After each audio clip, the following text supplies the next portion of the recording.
प्रेरणा कथा। मंजिल सामने है। बंगाल के सुंदरवन में बहुत से घातक जंगली जानवर रहते थे। शेर चीते जंगल में इधर उधर घूमते रहते थे और आसपास के गांव के लोगों को हमेशा ही खतरा बना रहता था। जो लोग जंगल में लकड़ियां काटने जाते थे उन पर तो हमेशा ही खतरा बना रहता था। नौजवान लड़के जो जंगल में जाया करते थे पेड़ों पर जल्दी जल्दी चढ़ने और उतरने का अभ्यास किया करते थे। उन लड़कों को पेड़ों पर चढ़ने और उतरने और जंगली जानवरों से जान बचाने का प्रशिक्षण उनके गांव के एक अवकाश प्राप्त वृद्ध शिक्षक दिया करते थे। वो बुजुर्ग पेड़ों पर चढ़ने और उतरने की कला में निपुण माने जाते थे। गांव के सभी लोग उन वृद्ध शिक्षक का बहुत सम्मान करते थे और उनको बाबा कहकर पुकारते थे। गांव में बाबा कुछ लड़कों को पेड़ों पर चढ़ने और उतरने की कला सिखा रहे थे।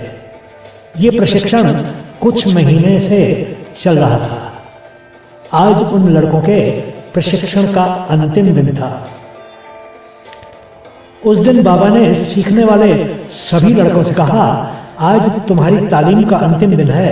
मैं चाहता हूं कि तुम सब एक एक करके इस लंबे और चिकने पेड़ पर मुझको चढ़कर और उतरकर दिखाओ। सभी युवक उस चिकने और ऊंचे पेड़ पर चढ़ने और उतरने के लिए खुद को तैयार करने लगे। एक युवक आगे बढ़ा और तुरंत ही पेड़ पर चढ़ना शुरू हो गया। वो कुछ ही क्षणों में पेड़ की सबसे ऊंची शाख पर जाकर बैठ गया। कुछ देर बाद उस युवक ने पेड़ से नीचे उतरना शुरू किया। जब वो आधा उतर चुका था तो बाबा ने कहा, बेटा जरा संभल कर आराम आराम से नीचे आओ, अब कोई जल्दबाजी नहीं है। वो युवक नीचे आ गया और उसके बाद एक एक करके सभी युवक पेड़ पर चढ़े और उतरे, परंतु हर बार बाबा ने उनको आधा उतरने के बाद सावधान रहने को कहा। सभी युवक हैरान थे क्योंकि बाबा ने उनको पेड़ पर चढ़ते समय सावधान रहने को नहीं कहा था, पर जब वो आधा उतर चुके होते थे तो बाबा उनको सावधान रहने को कहते थे। एक युवक ने बाबा से कहा, बाबा ये बात समझ नहीं आई, पेड़ के सबसे ऊपर पहुंचना सबसे कठिन हिस्सा होता है, पर उतरना तो आसान होता है। पेड़ पर चढ़ते समय आपने हमको सावधान नहीं किया, परंतु जब हम उतरने लगे और आसान हिस्से में पहुंच गए तो आप हम सबको सावधान करते रहे। बाबा ये क्या बात हुई? बाबा ने थोड़ा गंभीर होते हुए कहा, बेटा सब जानते हैं कि पेड़ पर ऊपर चढ़ना सबसे कठिन हिस्सा होता है।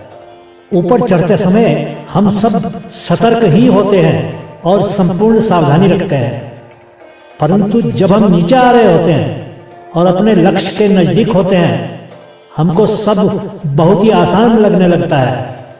उस समय जब हम नीचे पहुंचने ही वाले होते हैं हम बहुत जोश में होते हैं, हम अधिक आत्मविश्वास से भर जाते हैं और बस इसी समय सबसे अधिक गलती होने का खतरा होता है।